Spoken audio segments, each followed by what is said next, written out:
Helen Peacock is talking with us today because she has an idea, an inspiring idea, that Rotarians could not only be leaders in building positive peace around the world, but could also be leaders in ending the use of war as a way to resolve conflict. Helen has been passionate about peace, both inner peace and world peace, since her early 20s. She is the founder of Pivot to Peace, a local peace group in Collingwood, Ontario, which is part of the newly formed Canada-wide Peace and Justice Network. She is a chapter coordinator for World Beyond War, a global movement to end all wars, which has members in 190 countries around the world.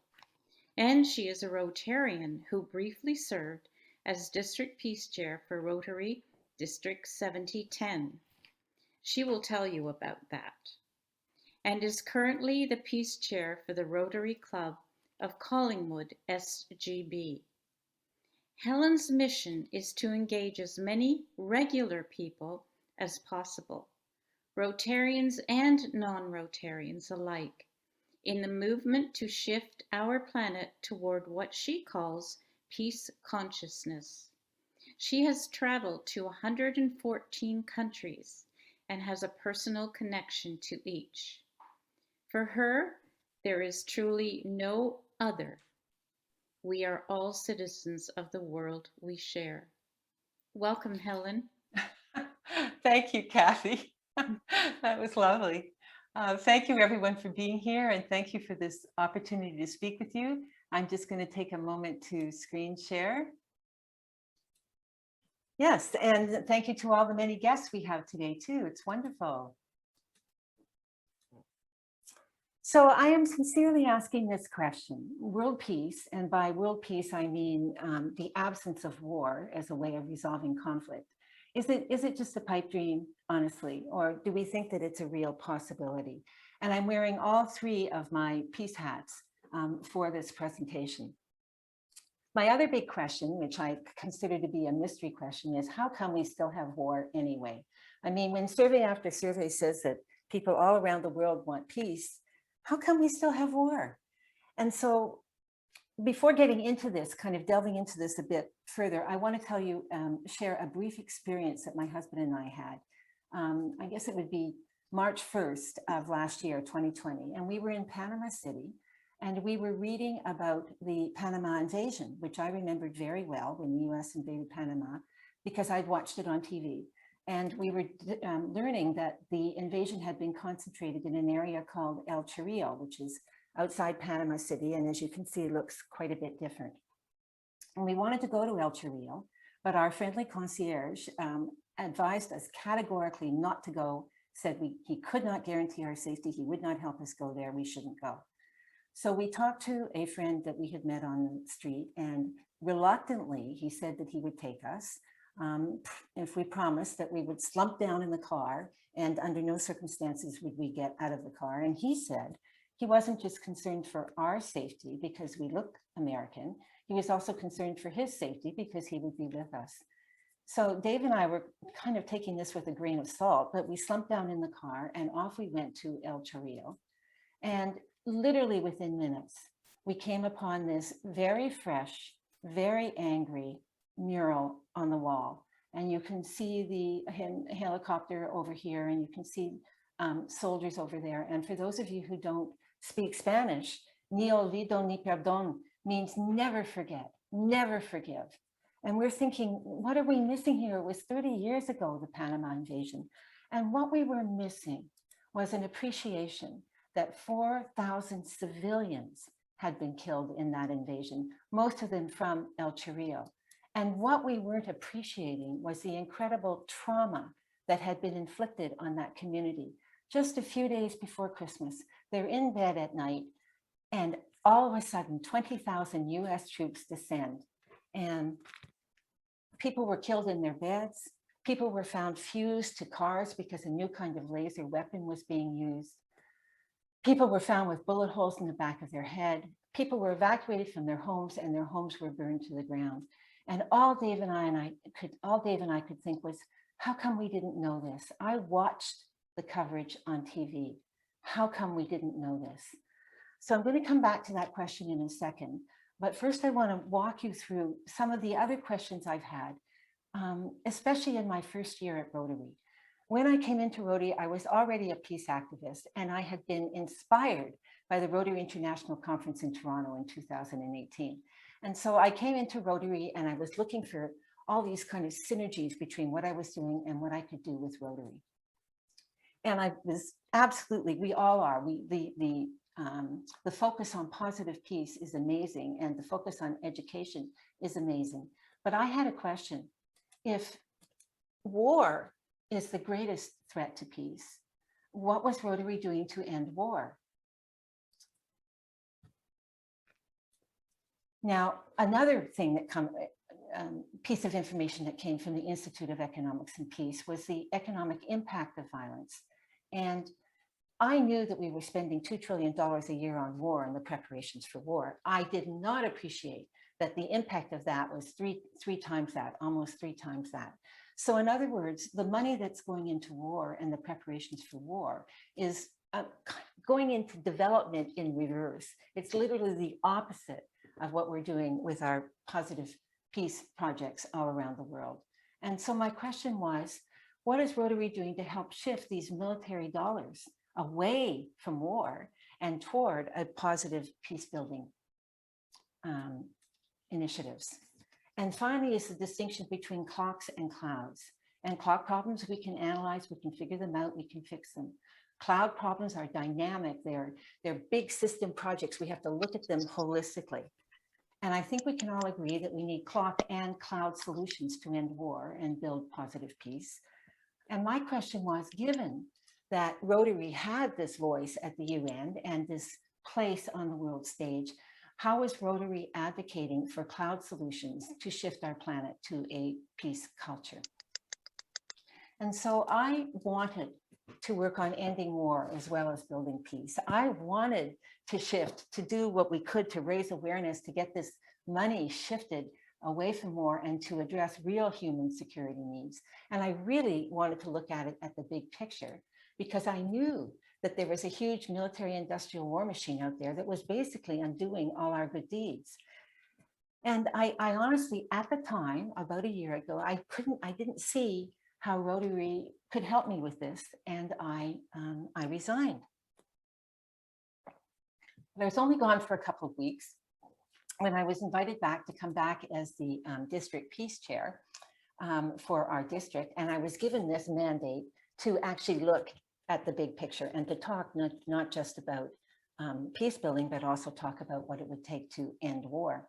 But that mandate only lasted a couple of weeks. And then I was given a new mandate to only talk about the Rotary Peace Centers and Peace Scholars.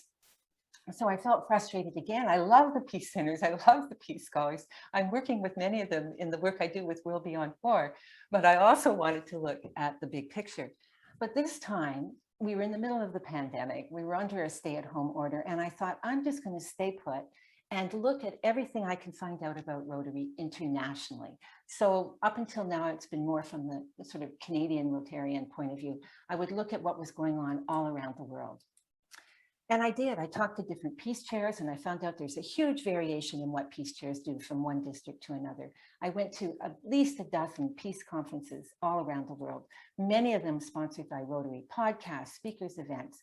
I took every course that was offered by Rotary Action Group for Peace and the Institute of Economics and Peace. I took in-depth courses that were being offered by World Beyond War. I was busy. And on top of that, I was on the mailing list now. I was getting 30 emails per week from a group of Rotarians working within Rotary to prevent nuclear war. And I didn't have nuclear war on my radar screen at all. I mean, it just wasn't there. And these emails were a little overwhelming. I put them in a box in my email and I looked at them over the weekend. But as I was picking up, as I was sort of on this voyage of discovery, I felt a real shift inside me, and I became convinced that Rotary could be instrumental in shifting our planet to peace. And I'd like to just share with you a couple of the experiences that were so convincing for me. I was a fly on the wall at a peace conference that was put on by a Rotary Club in Pakistan and a Rotary Club in India. I didn't know anybody there. I felt privileged to be there because here they were, two nuclear countries with a disputed border between them, and presidents who were perfectly willing to use religion to divide and who each had their finger on the nuclear button. And they were talking about what they could do to diffuse tension along the border because there was a very real danger of a nuclear disaster. And I was really privileged to be with them. I went to a podcast that was about Russia. Now, just to put Russia in context, Russia has a GDP less than Canada's. So this sort of concern about Russia doing this and Russia doing that has to be taken with a bit of a grain of salt. And in this podcast, as people were talking about what to do about the Russian problem, it wasn't a Rotary podcast, a question came from a Rotarian.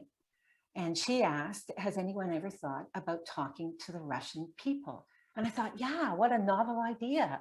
Let's talk to the Russian people. And I went and I looked it up. Rotary has 77 clubs in Russia. Russia is the reason, supposedly, why we have NATO. And yet Rotary has 77 clubs in Russia. I thought that was fantastic. Plus, there are the intercountry committees, the ICCs, between clubs in Russia and clubs in the US. And there's an ICC between Russia and Canada. And all of that kind of dialogue and conversation I just thought was wonderful. And finally, there was the Rotary Peace Incubator Project. 50 proposals, about 40 of them would have been under different areas of focus, and about 10 were under the peace area of focus.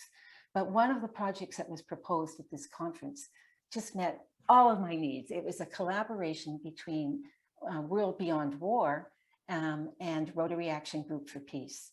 And what they were proposing was 10 young people from 10 different countries would come together for an online peace building course, and then would, in their respective countries, spend 2 months implementing a peace project, all the while rubbing shoulders with each other and learning from each other. And the countries included Cameroon and Uganda and Colombia. And I just thought, oh, that would be so fantastic for our Canadian young people. So we actually had the first team proposed and funded and everything to go in onto this project, which will start in September. So that brings me now to my 30 emails. And at the beginning, it was just overwhelmed. But gradually, as I was working my way through them, I was starting to understand a few things, starting with the basic fact that there was a culture of denial out there around the nuclear weapon issue. And of course, I wasn't aware of that because I was part of the culture of denial. And if I could just take a moment to tell you a brief story. While I'm reading through these emails in this period of research, I have agreed that my husband can throw out 3 bins of my books. And at the last minute, I run out and I rescue this book on the top of the bin because it was very meaningful to me in the 80s. And it was a book about how consciousness shifts. And very briefly, it was the story of a group of scientists who studied the Japanese monkey in the wild over 30 years. And at one point, these scientists started dropping sweet potatoes on the sand. And the monkeys loved the sweet potatoes, but they did not like the grit from the sand. And then one day, an 18-month-old female monkey washed her sweet potato in a nearby stream, and she loved it. And so she showed her mother what she'd done, and she loved it. And gradually, a few of her friends picked up the habit, and they showed their mothers. And over time, there were a number of monkeys in the tribe who were washing their sweet potato in the stream. And then one day, one monkey who had never done it before went to the stream, washed his sweet potato in the stream, loved it, and almost overnight, the entire tribe was now washing their sweet potatoes in the stream. And that's what I mean by a tipping point. It doesn't take everybody to have a change in knowledge or awareness. We just need to get to that tipping point. Erica Chenoweth, who's a professor at Harvard University, says it's about 3.4% of the population. So the reason why rescuing this book proved to be mind-boggling for me was this. This was a book about preventing nuclear war, and I had no memory that this was about preventing nuclear war. My entire memory about this book was around how consciousness shifts. And so back to the culture of denial, I was truly part of the culture of denial.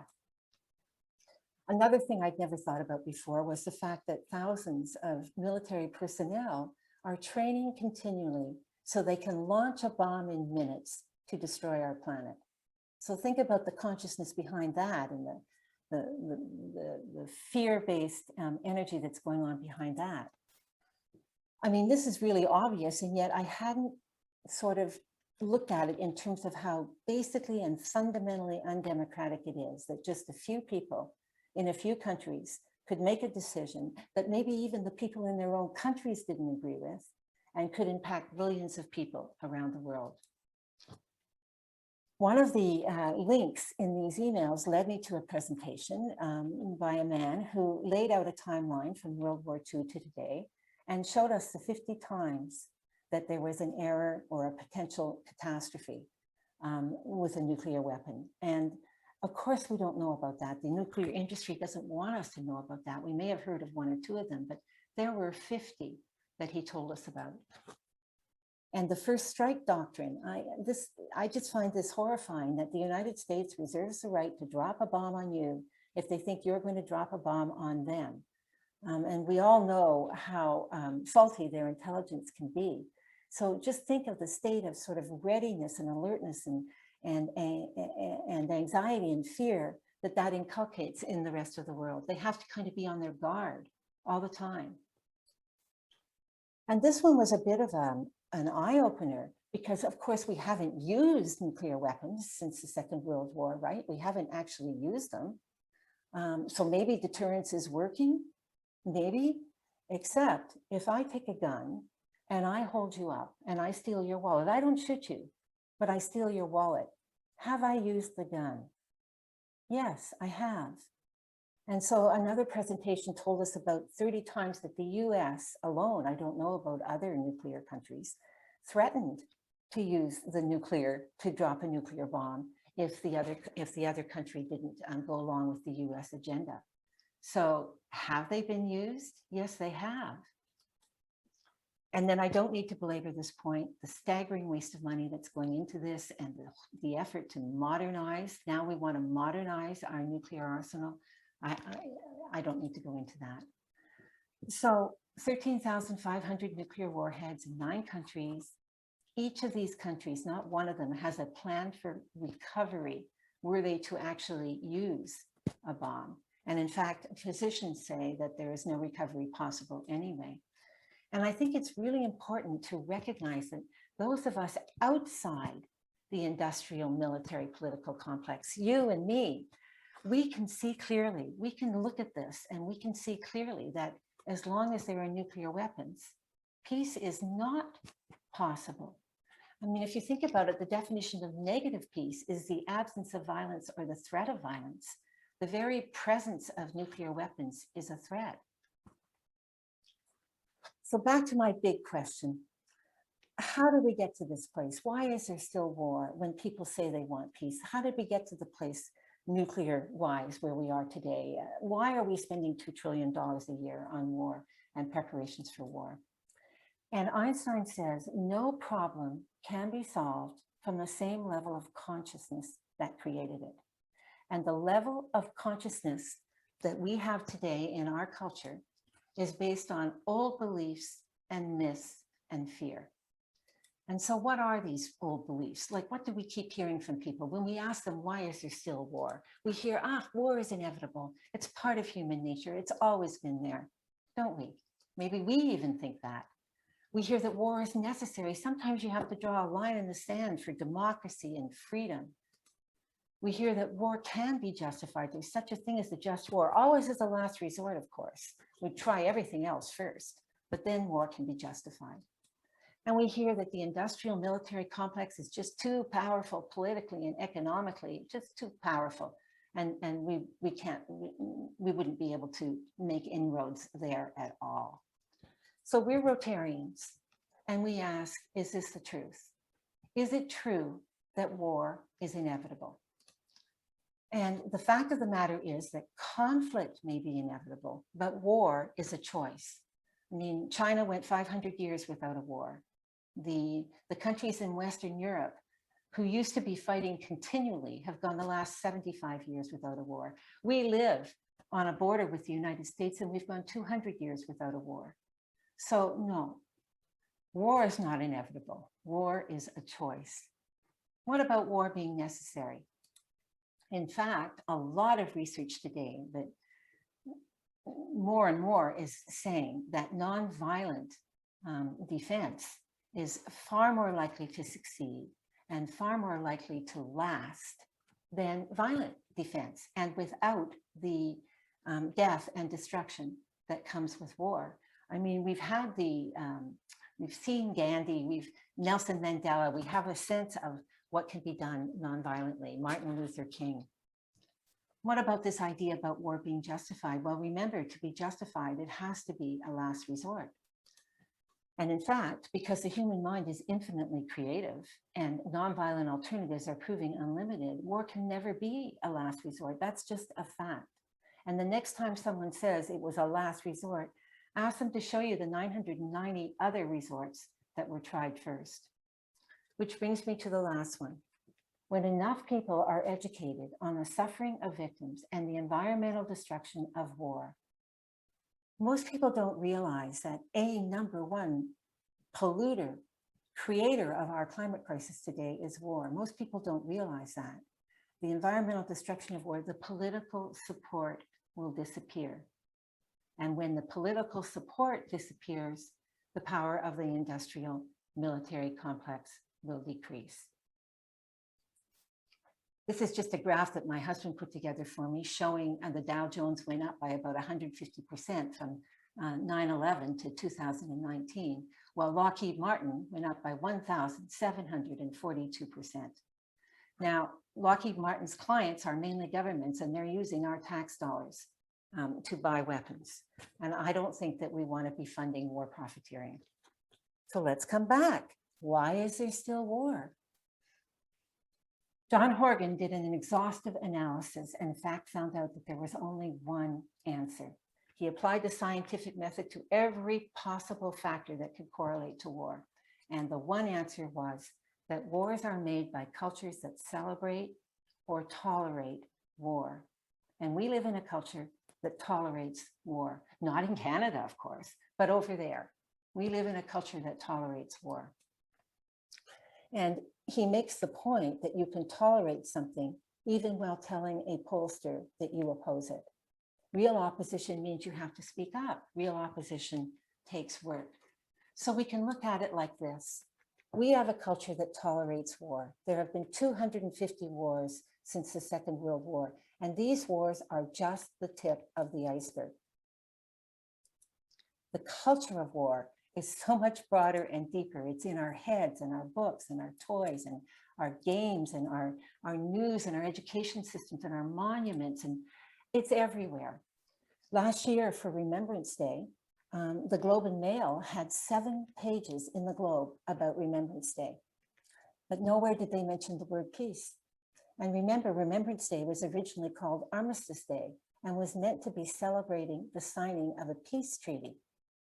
So I really think the word peace should be showing up as an example in our Remembrance Days. So if we come back to the hundreds monkey again, I didn't tell you the whole story. Yes, the added energy of the hundreds monkey was a tipping point for the tribe, but something unexpected and really quite miraculous happened. The habit of washing sweet potatoes jumped over the sea. And monkeys on the mainland Japan started to wash their sweet potatoes in the stream. And monkeys on neighboring islands started to wash their sweet potatoes in the stream. It was if there was a point in which if only one more person tunes into a new awareness, consciousness shifts so that that awareness can be picked up by almost everyone. And if we think about this, we know intuitively that this is true. The Berlin Wall came down on a weekend. It was up for years. It came down on a weekend. Or look to the women's movement. The world today is a completely different place for my daughter than it was for my mother. And that just happened in my lifetime because enough people became aware that women could play a much more significant role in society, and eventually our culture adjusted. So that is how consciousness shifts. And I believe that Rotarians can bring that awareness to shifting our world to peace because we're everywhere and because peace is in our DNA. And we were there for the founding of the United Nations. So I believe Rotarians can do this. How do we raise peace consciousness? Well, we have to become literate in the stories of those who bear the brunt of our wars. Dave and I did not know about the pain and suffering of the people in El Chorrillo in Panama during the Panama invasion. We have to become literate in those stories, and we have to develop a more discerning mind so that we're not just going along with what we're hearing in the media and on the news or and so on. And if I come back to the Panama invasion, this was the newspaper coverage at the time. Well, of course we had to get Noriega, right? He was a drug dealer, right? He was ruining the lives of 1 million American kids. And you can't see this headline over here, but it says, the president says he had no choice. So this was the newspaper coverage. The television coverage, however, an exhaustive analysis was done of every single piece of television coverage during the Panama invasion from a few days before from a few weeks before to a few weeks after. And the conclusion was made that television actually sold the invasion. The anchors talked about how our troops were doing today, and it was a good day for us, and we're making inroads, as if they were members of the invasion force, and no mention, not a single mention of the dead civilians, and no questioning of the reason for the invasion. I mean, really, drug trafficking? It was because Noriega, as we now know, wasn't playing ball in Nicaragua, and there was concern about the Panama Canal going back to Panama. And my favorite example of this was one night on the NBC News. In one moment, the military occupiers are doing peacekeeping chores, and in the next moment, the Latin American diplomats who condemned the invasion were a lynch mob. Now, I don't think that our television anchors were consciously trying to sell us on the war. I think it was unconscious. I think they were relaying what they thought was the news and what they had been given, and we were taking it in. And I didn't have enough of a discerning mind at that time to question what I was hearing on TV, and hence ended up very ignorant about what had really happened. So coming back to what it takes to raise peace consciousness, we need to be in a place where the very idea of a just war, a war that can be justified, is just as offensive to us as a charitable rape or humanitarian slavery or benevolent child abuse. And I know that we can get that place because that's the way I feel now. I suspect there are many of you here tonight who also feel that way. So how can Rotary make the biggest impact raising peace consciousness? And I come back to my 3 questions. What could Rotary do to help prevent war? What could Rotary do to help get some of those dollars transferred over to positive peace building? And what big picture cloud solutions could Rotary be advocating using its voice at the UN and elsewhere? And I say that we need to consult the scientists. We consulted them for the pandemic and we've been following their lead. Let's consult the scientists on this question. I watched the entire unveiling of the Doomsday Clock this year. You know, it's been left at 100 seconds to midnight, the closest it's ever been. And there were 3 major reasons. One was a positive, even more devastating pandemic, a possible pandemic. The other was the worsening climate crisis. We've been told we only have 10 years to turn that around. But the number one was their concern about the accelerating nuclear weapons programs and all the rhetoric around what's happening around the nuclear weapons programs. So if we're going to listen to the scientists, for starters, we need to get familiar with the Treaty on the Prohibition of Nuclear Weapons, the TPNW. And at the beginning, I had to practice those initials, the TPNW, which entered into force in January of this year. Now, up until now, there were comprehensive treaties against chemical weapons and biological weapons, but not for nuclear. So this is the one for nuclear. It prohibits development, testing, production, et cetera, of nuclear weapons, with the ultimate goal being their total elimination. And this is so important. It helps stigmatize nuclear weapons in the same way that chemical and biological weapons have been stigmatized, and will serve as a catalyst for their eventual elimination. Now, 86 states have signed the treaty, 54 states have ratified it, and 69 nations did not vote. Among them, all the nuclear weapon states and all the NATO members, including Canada, which supposedly has an anti-nuclear position. So that's the state of the treaty right now. That's where we stand. So coming back to my questions about how could Rotary make the biggest impact, Rotary could advocate for worldwide support of the treaty for the prohibition of nuclear weapons. Now, I think that I can read your minds, and I'm just imagining that what you're thinking right now is, but. Helen obviously hasn't been in Rotary very long. I mean, you'd think she would have figured this out by now, because most people figure it out in 2 years, but she's really must have a missing link somewhere to be proposing something like this, because Rotary can't be involved politically, right? Were you thinking that? Rotary can't be involved politically. What is she thinking? Well, my answer to that is, I don't think so.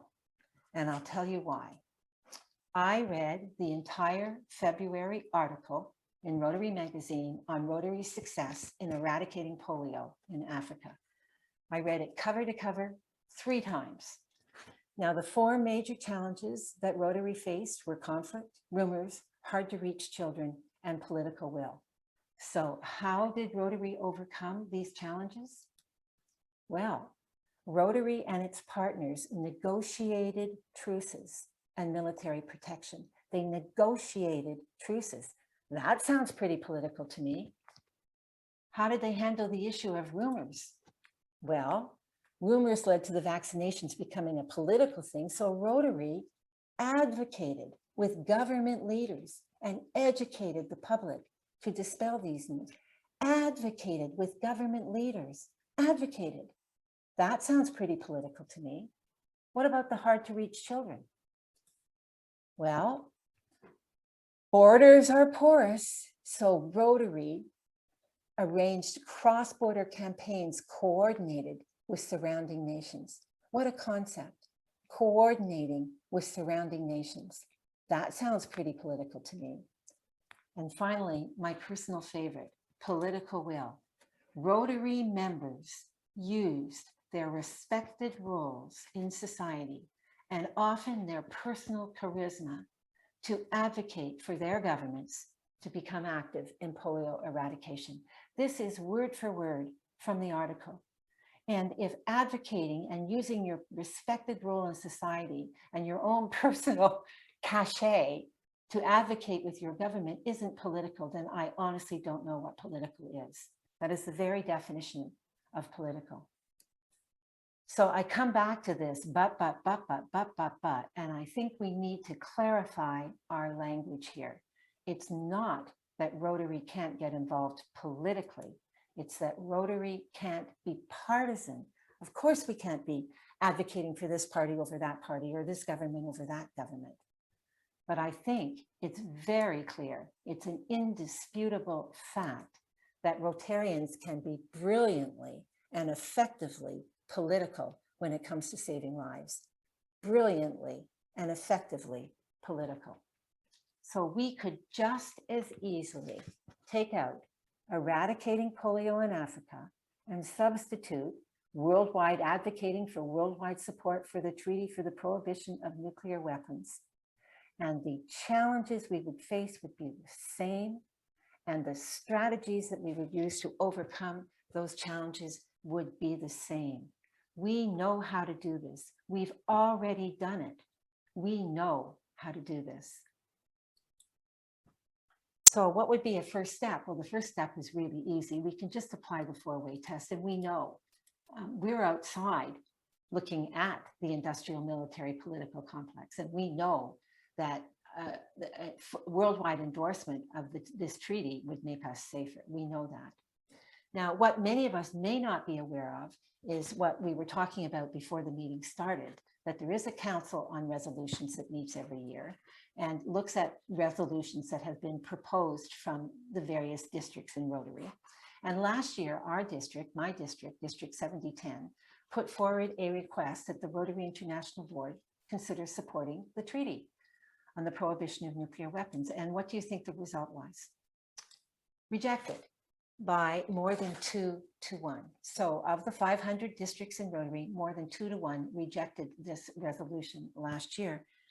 Now, I don't think that they were rejecting the treaty for the prohibition of nuclear weapons. I don't think they were consciously rejecting that any more than I think that the television anchors were consciously trying to sell us on the Panama invasion. I think that most representatives were saying, oh, that looks political. No, we can't do that, without thinking more deeply about what we could in fact do. So the answer, education, education, education. And this year we're putting the resolution forward again from my district, requesting the Rotary International Board to consider endorsing the treaty. And this time something even more, and we're putting in the arguments that relate to Rotary's established political expertise. Now, when we were doing a presentation about this to the Rotary Club of Collingwood, we had our neighboring district was there. There were a couple of presidents from clubs in District 6330, and they got all enthusiastic about this and were very excited. I'm going to be doing a presentation for them early next week, and they're going to put this through to their district. And we thought, this is fantastic. Isn't it fantastic? Because now there'll be 2 districts that are suggesting Rotary International do this. So it'll have twice the impact of just our district putting it forward again. But then something really wonderful happened, because people were reaching out to people that they knew elsewhere in Rotary and talking to them about it. And 9 more clubs in 9 more districts are going through the process of proposing the resolution and asking their district to endorse it and send it in for the vote. And we have clubs we have a club in Pakistan, a club in India, we have clubs in the US, clubs in Canada. So I think this is, I don't know how far the process will go within each district, whether the districts will approve it or not, but the process is underway to ask for that. And then on Tuesday, I gave a presentation to a group in Australia that ended up having 5 districts represented. And I was telling Doug that after the presentation, we talked for about 40 minutes. And the clubs from each of these 5 districts are going to go back and propose the resolution to their district. And so we're going to have Australia in the loop too, hopefully.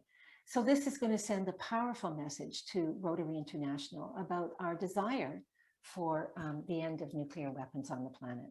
And our hope is that the result this time will be adopted, because we're hoping that we can encourage people to look at this in a more conscious way and see the possibilities of what we could be doing.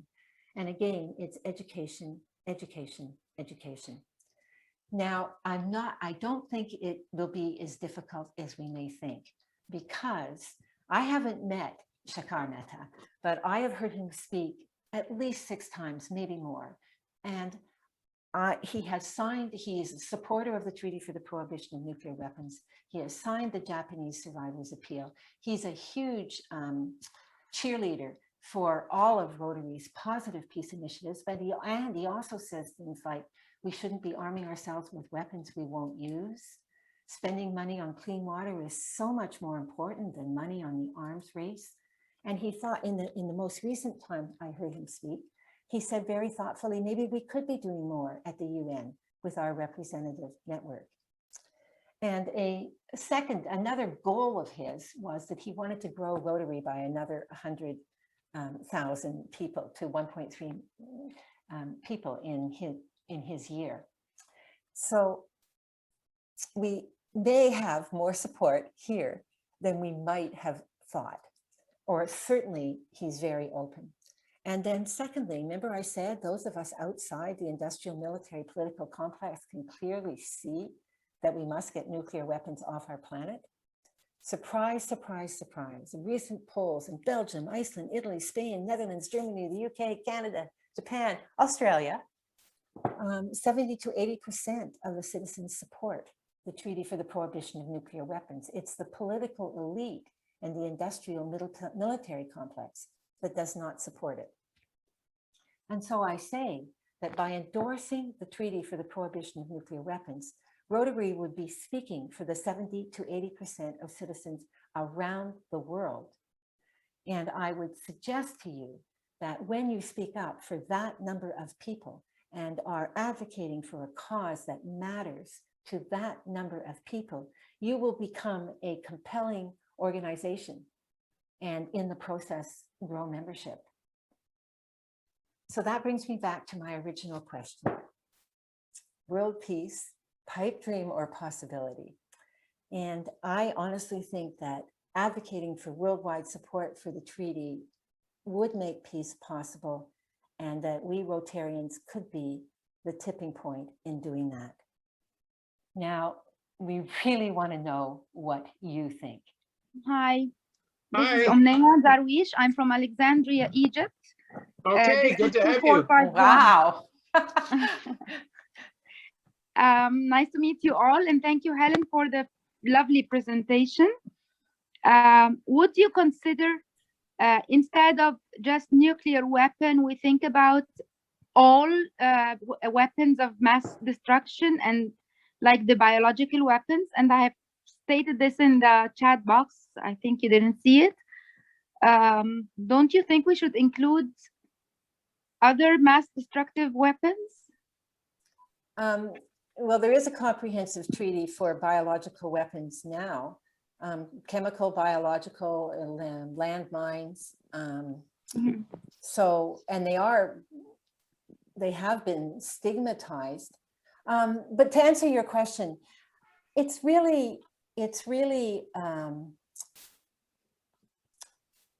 we have a lot of work that has gone into the creation of the Treaty for the Prohibition of Nuclear Weapons. You know, ICANN won the Nobel Prize for getting that treaty in front of the UN. And so to get it, and it's been ratified by 50-something countries, but to get worldwide endorsement of that treaty, I think would result in a shift that would lead to, I mean, those are the most destructive weapons of them all. I mean, they, you know, so I think sure. They take lives, all forms of life in seconds. Exactly. I agree. And so if we just focus on that and build on the fabulous work that ICANN has already done, I mean, there's information that you can get on getting your city to endorse the Treaty for the Prohibition of Nuclear Weapons. We're going to get our town here in Collingwood to endorse the Treaty for the Prohibition, because that just puts more pressure on the politicians. And eventually they want to get reelected. It's the politicians that are you know, that are going to respond to that. Yes. Yes. Yeah. So that's my thought. I mean, I'd like to end war, as you know. I'd like to get rid of every weapon out there. I would definitely like to get Canada to stop participating in the arms trade. We host North America's largest trade show for the military. We host that in Ottawa every year, and 55 delegations come from around the world to buy military equipment.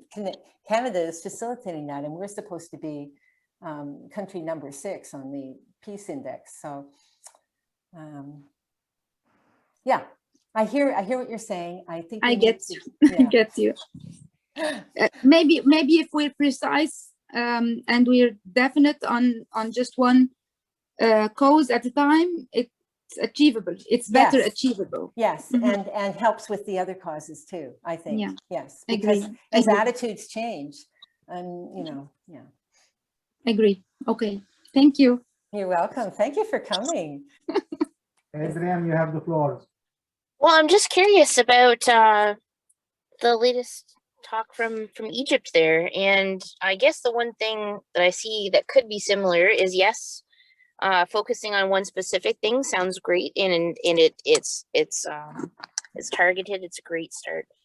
There is an opportunity as well to make it a pathway, kind of like I was talking about, a pathway to prosperity in terms of accumulating wealth and assets and doing well in life. You could align all these efforts, focusing on yours yourself, but if you align as one, your strength and your power politically will be that much greater. There's movements right now called Cure Violence, and it's a global movement, and it has to do with violence is basically transferred from one person to another. So learning how to end it even between people would, as you said, one person after another spreads global wide. You have that change in mindset. You said you're after the change in shift in mindset. So that's one option. And the other one that came to mind is I heard of something called Stop Genocide. And apparently if you text Stop Genocide to this one number, it will notify politicians all in your area. And the more people that do it, the more text that will come through from everybody. So if I would say yes, right now you have a deadline, you've got to go after what you're going after, and what you're going after is the number one. If at some point you have time to take on an alignment with others, I believe that you'll have even more power to shift in the same focus, but also broader. So And I just Adrian, wanted to mention that's that. partially Thanks, why guys. we formed. Sorry, I can't hear you right now because hang on. There we go. Now I can hear you. Can you hear me? I was Yeah. I was just going to say that we formed it. It's pretty new. The Canada-wide Peace and Justice Network, the newly formed network, and it's an umbrella for all of the various initiatives in Canada related to peace and justice. So, yeah, Great. Glad to hear. I see hand, Norm. Norm, can you go ahead? You have the floor, Norm. Thank you. Council on Legislation. And yes, Helen is exactly correct. That particular motion on recognizing the treaty, it was 30% that were in favor of it. But many Council on Legislation resolutions reappear year after year and slowly creep up. The other thing is, as the ARCOL representative, I have the ability to select 5 resolutions and make advance comments on them. So I will look very seriously. If you look at my survey, you'll see undecided on a couple of the questions. Not that I don't 100% support what you said, but I have to think about the best strategy. For example, would I ask my club, or would I support if Doug Vinson's club was putting in the resolution? That type of thing. One last thing, it's very time sensitive. very time sensitive. I didn't mention that. Yes. Everything has to be finished by the end of June and submitted if it's going to get into this Council on Resolutions. And that includes, for anything that's proposed by a club, it has to be endorsed. It has to be a mail vote to all the clubs. And I still haven't determined, the different experts say different things on whether or not a mail vote can be an email vote. And our bylaws are not clear. And I think we need a change to the bylaws so it is clear. But it says a mail vote. So that's time constraint. Then it has to go through the district governor and be endorsed and then submitted. So if you're going to do it, get moving. Yeah. I'll just share with you briefly how we did it in our club. The club executive voted on it, and they didn't actually wait until their next meeting. They did it in a Zoom call, and they were all behind it. And so then they sent out a SurveyMonkey type survey to all of our members and asked them to vote, and gave them 4 or 5 days to submit their vote. So we did it in a week.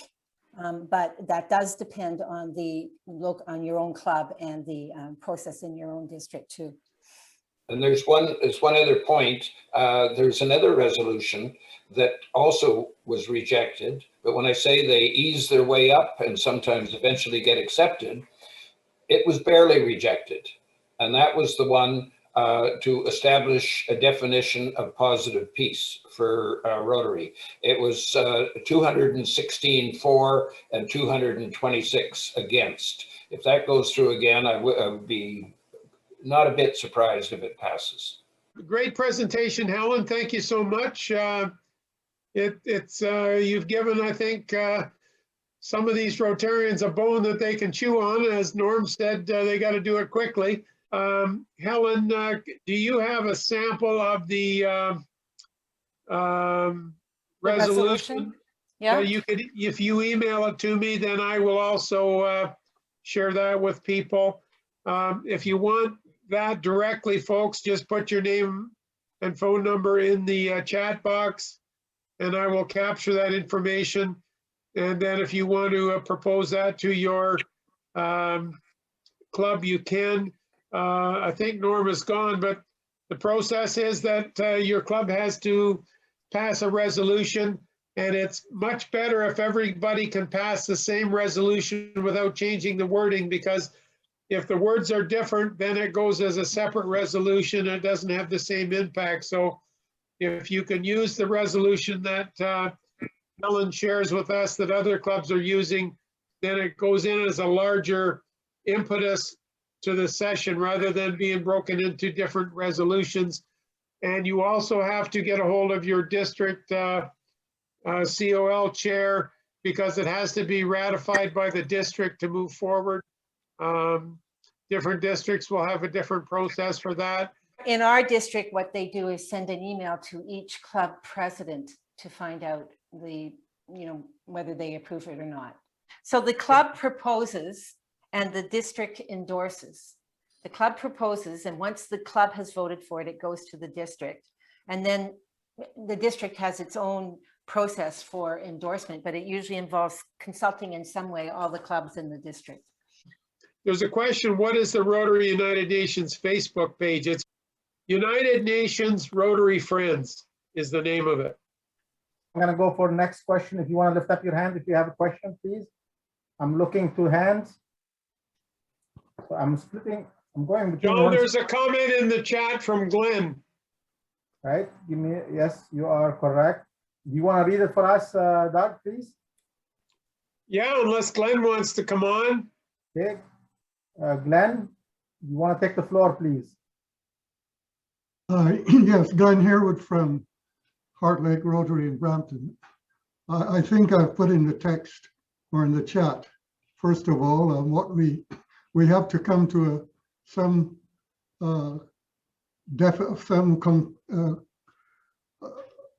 we have to be in accordance of what we understand by peace. And I was just typing, haven't finished it. I've come up with a four-way test for peace.